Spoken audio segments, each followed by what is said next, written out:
sorry, South Carolina, I should say. This is where the EVAC facility is. This is a rare earth mineral processing center here now in the United States. It starts production this week. I'm with the Treasury Secretary here. You know, you are fresh off the negotiations with China. Rare earth minerals was a big deal with this. We are seeing now the first processing plant in the United States here with EVAC. What message does this send? Ed, President Trump got into office January 20th, immediately issued an executive order on rare earths, and here we are, it's November, and I have this to take back to the Oval, to President Trump. This is the first magnet made in the U.S., I believe, in 25 years. In 25 years. So rare earth magnet problem, we're on our way to solving the Chinese chokehold that they have. This fantastic facility here in Sumter, South Carolina, they started it 18 months ago. The state of South Carolina, Governor McMaster, was fantastic. They said it took them 8 weeks to get permits. They couldn't believe how fast it was. And this is President Trump's all hands on deck for this national security emergency. So is this ending the reliance, or could this end the reliance on China for processing of rare earth minerals? No, this is a creation of, so this is what these rare earth magnets look like, and in different varieties, they are in every product. They're in your phone, they're in your car, they're in almost everything, from wind turbines to computers. The military is going to use them. Computers. Yeah. The military use is very important. They're in the fighter planes. They're in the precision equipment. They're in missiles, and we are going to become independent thanks to companies like EVAC, who, these folks stayed in business when everyone else went out of business. They were the only non-Chinese company. They have this incredible manufacturing facility. They sent workers from South Carolina over to Germany to train.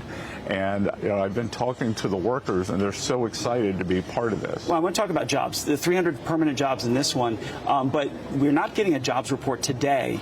So going forward, when can we see some of these investments turn into real jobs that the president's been talking about? Well, I think this is the perfect example, because when I was talking to the folks here, there are 800 construction jobs building this facility. They think that they can make it 6 to 10 times bigger. They bought all the land around this. Where we're sitting used to be a soybean field in rural South Carolina, and so I think we are at the cusp of the liftoff in 2026, 2027. The President Trump was committed to bringing the manufacturing jobs back to America, and this is the start. And the good part about this is not only this high-paying jobs, this is part of national and economic security, Ed.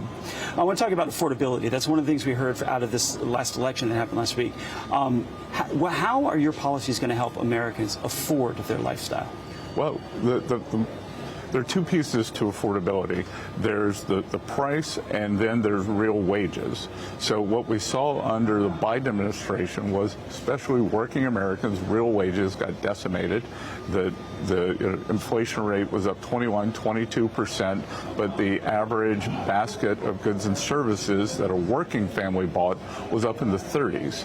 So we have brought down inflation.